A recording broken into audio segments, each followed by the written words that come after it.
My name is Benton Stokes. I'm a former fundamentalist, post-evangelical worship leader, and songwriter.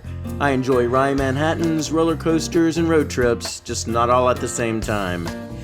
I'm Elaine O'Rourke, and I'm a teacher, an author, and a spiritual coach. I was a philosophy professor and a liberal pastor in a couple of former lives, and these days, I love aha moments and not-so-dry martinis. We have conversations about life and God with a queer perspective, over cocktails, like you. This is Cocktail Theology. Today's cocktail is called the Eventide. Oh, there's a poem. Something, even, I'll have to remember it. But do go on. I didn't mean to interrupt you. Sorry. I know nothing about this cocktail except what's in it. Okay. So it's equal parts gin, we had Tanqueray, and Coca Americano. Okay. Which is sort of a fortified wine, add herbs and spices and quinine. Okay. Yeah, there's nothing wrong with that. No, that's really tasty. Oh, and orange bitters, Fee Brothers in our case. Yeah, there's literally nothing wrong with that. It's really good. Okay. I may have a new favorite cocktail. That's really good. Yeah, it is really good. I bet it'd be good with Nole. Oh, yeah, I bet it would be good with Nole. We haven't had Nole in a while. We haven't. Thank you. Good choice. Yeah, of course. There was also an option for adding club soda if you wanted to do it as a highball. No. Well, I knew that was going to be your answer. But I just don't get it. it can be a brunch cocktail if you put a little soda with it. Well, anything that will allow me to have a cocktail at brunch is a good thing. Mm-hmm. Yeah. No, you know me. I'm not I just don't love the highball thing very much. Yeah. I'd rather just have like sugar-free tonic water than, make that. Yeah. Right. Anyway, what are we talking about today, sir? Today, we are talking about why something bigger matters. Okay. The reason I wanted to talk about this today is that, we're how many months into this presidency? It feels like 112. 312. Wow, I went more than you. You did. And already so much chaos has been summoned through the wishes of this president. I'm sorry, I've got the pentagram and the candles. It's kind of like that. All right, go ahead. Something really struck me on Sunday during our worship time. Mm-hmm. Kings are notoriously capricious. Mm-hmm. Go through history, and the whims of the king are law, and I guess that's part of the fun of being a king, is that you can just say, I want this, and it appears, or I want this, and your enemy is killed, or your ex-wife is sent off to a deserted island, or whatever. Wait a minute, I need to take notes. All right, go ahead. But yes, I hear your point. And so the thing that struck me is that God is the opposite of all of those things. Yes. God is a righteous king, and righteous is a tricky word because I grew up with righteous meaning something that I don't think it actually means. But I grew up in a tradition that believed in holiness, meaning whenever you sinned, and sinning is one of those things that in that particular tradition especially is something that happens a lot because of our quote-unquote sin nature that we're fighting all the time. So, as a kid, I was constantly asking God to forgive me, even for the things I wasn't sure I knew that I was doing. Right. Because of that holiness idea. Gotcha. And so being righteous means like above reproach, that kind of thing. Oh, okay. Which God is above reproach, but the righteousness of God is not a righteousness I don't think that we even really understand, because there's no guile in God. There's not even the capability of being anything but God. Right. So anyway, in my prayer, I prayed something to the effect of, thank you for not being capricious, moody. Thank you for being consistent, and another idea that I grew up with was that, God is always the same. God never changes. And I think there are aspects to God that never change. But one of the things we could talk about is that as God is someone bigger than we are, and God's ways are higher than our ways, that God is not to be fully understood, that there's a mystery to God. And in that mystery, God can choose to know things or not, do things or not, act or withhold. God makes choices all the time. Yes. And so the choice that God makes today may not necessarily be the choice God would have made 1,000 years ago. Yes. So even though God's character is consistent, Yes. God is capable of changing God's mind. Sure. Okay. I heard a lot of things in what you just said. So staying on the nature of God for a moment, you made what I consider to be a really good distinction between constancy in essence and character and constancy in behavior. And all behavior comes out of your essence and your character. That's just a thing. Yeah. That does not mean that anyone, including God, is an automaton. So God being unchanging in essence and character does not mean that God cannot change God's mind. Right. Okay. So I just want to lift that up, that was one of the things you said. Yes. But going back to the prayer and to what you led with which is the 421 months of the Trump presidency so far. Right. That idea that believing in something bigger is important, being partly the lack of capriciousness in the something bigger. Yes. I think that's a different kind of important piece. So what strikes me about that is from a human point of view, I think it's absolutely critical that we believe in something bigger than what is right in front of us. Yes, I think so too. As human beings. And my bet is that's a consistent. I am not convinced for the thriving of the purely human part of us that we need to believe in God. And I could get into details on that.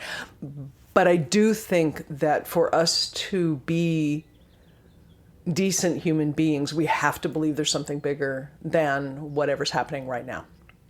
I think so too. And unfortunately for some people, something bigger is their eventual triumph over everybody else. Right.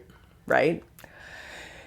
But I do wonder whether people who believe that aren't in some way, in the human sense, healthier than people who don't believe that. Right? So if you think of yourself as powerless, you think of yourself as a victim, you're not going to be as well off as if you don't think of yourself that way. True. So there's something about the fact of it being bigger that matters, regardless of the content of the bigger. Yeah. Right? You know, the idea that vengeance will fall upon my enemies somehow is probably a stabilizing idea, unless I get completely wrapped up in making sure that vengeance falls on my enemies. Oh, right. Right? Yeah. So there's something just about the bigger that matters. Yes. Okay. That's not what we're talking about, though. Right? Because there is that piece that's important.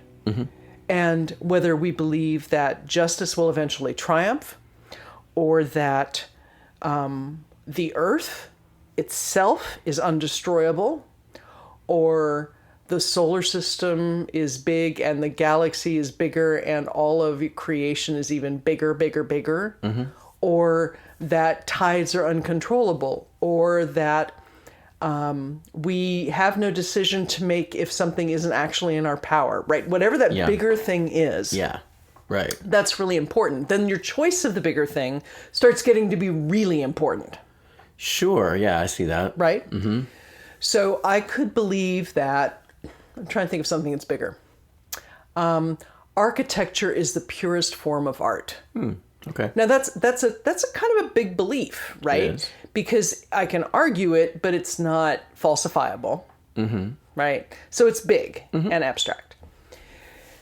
I'm not sure that necessarily would make me a better person, a happier person, whatever. It would wind up just being a believing in something bigger than I am opinion. Yeah. What I hear you saying, instead of all of those things, is that believing in something bigger that has power and meaning is important, that has efficacy in the world is important. Is that accurate? I believe that's true. Yeah. Okay. Yeah, and that's accurate to what I said. So do you believe that it's true that it's important because there is something bigger that has efficacy? Mm-hmm. Or because human beings need to find something that they believe in that's bigger? Because they're two different kinds of things, right? Yeah. I think what you said about we need something bigger as human beings, I think that's absolutely true. I don't think it's enough for us to base our morality, our ethics, our, laws, the things that govern what is okay and not okay. I think all of that stuff comes from an innate sense that there's something bigger that matters, that we answer to in a way. And even if it's the Constitution, even if it's the will of the people, Okay. I think if that's what you aspire to, and that's the thing that's bigger than you, the individual, is, then I think that helps create that sort of North Star, that thing that you look at when you're like kind of lost in the muck and you're trying to figure out, well, what is right, what is good, what is okay, what is not okay. For me, that is God, but specifically, I think it is the consistent nature and character of God that is ultimately loving and kind, generous, and all those things. That God is for us and not against us. Yes. That is the nature of God. Love is the overarching theme of the Bible. Those are the things that I hang on to when the ship is sinking, right? And when there's no, there doesn't seem to be a North Star guiding our president, and then as a result, the markets in Europe go crazy, the markets in Asia goes crazy. Then it's just like everything goes topsy-turvy because he's having a bad day, right? And which gets back to your king idea, right? God doesn't have a bad day. Right. So I can trust that.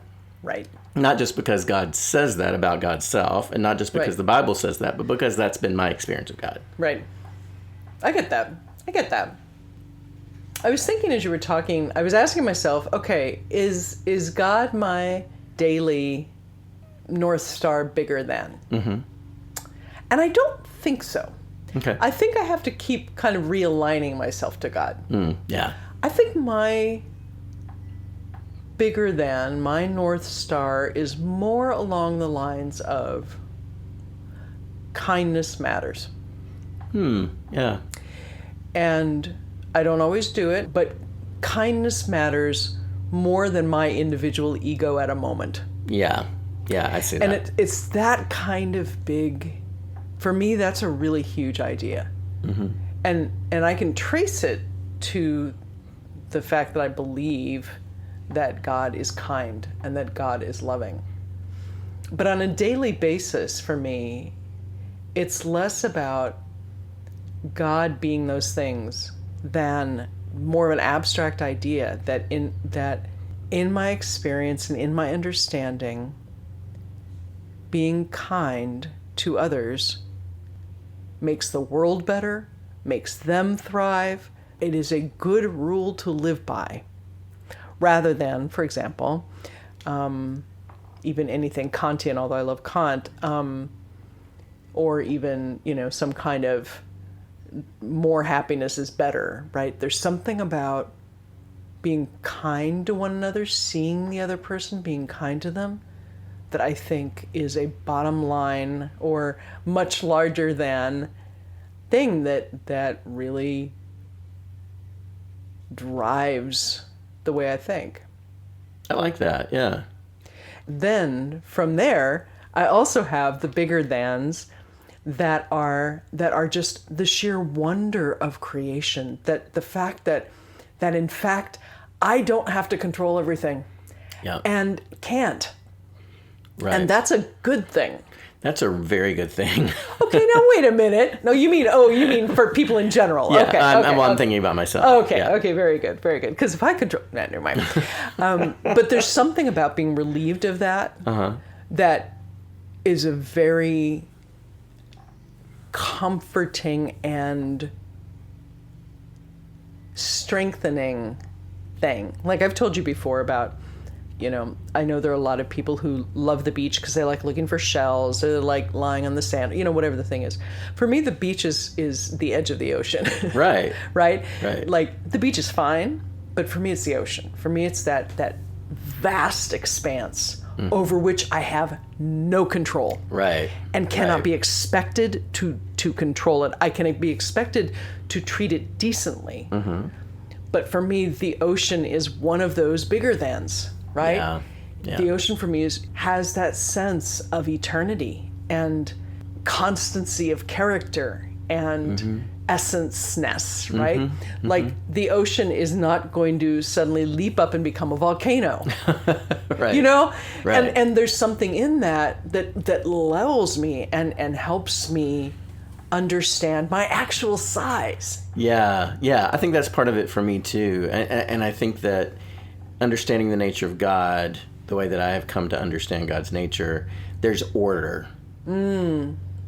What's been going on in our country is disorder. Oh, it's so disordered. It's complete disorder. Yeah, it's like DSM-5 disorder. Yeah. And I, by nature, crave order. Like I like things to be in their proper place.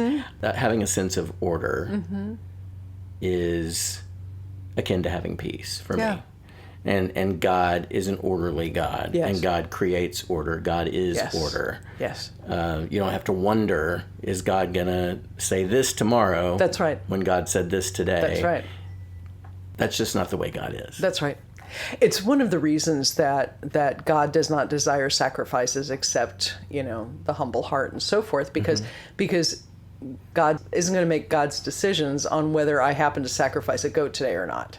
Right. Right? That's not how God works. Right. And biblically, it's one of the big distinguishers between the God that we are talking about, Yahweh God, Allah God, that God, and all the other like local gods. Right. Who could change their minds about anything at any time.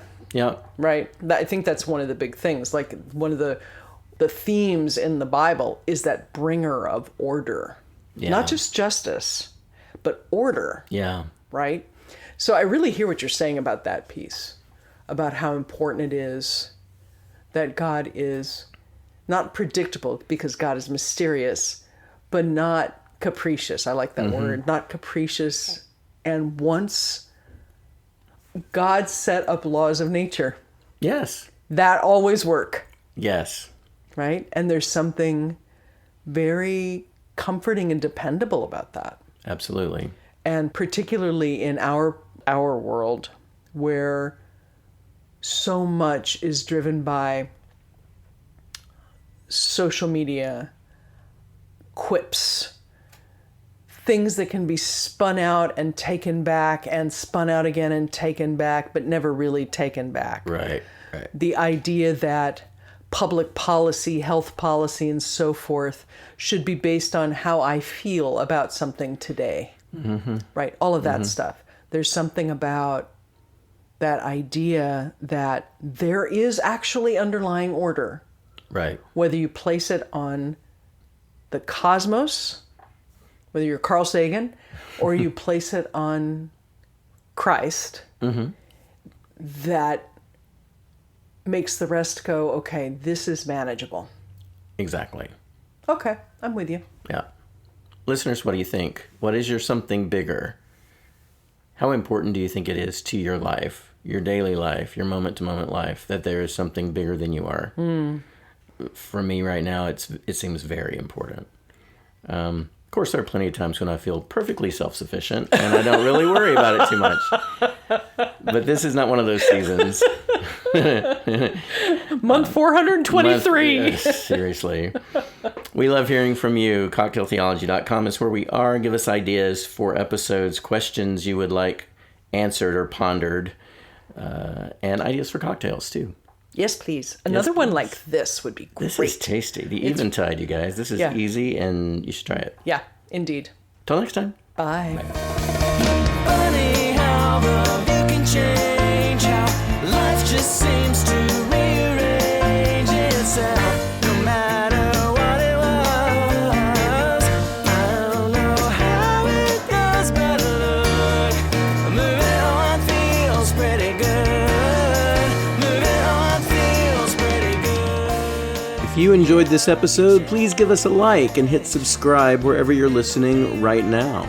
We welcome your comments, questions, and ideas for conversations and for cocktails. Please get in touch with us at our website, cocktailtheology.com. Cocktail Theology is a production of SFS. Our theme song is Moving On Feels Pretty Good, recorded by yours truly, Benton Stokes. You can find my music wherever you stream your favorite artists. Join us next Thursday for another new episode.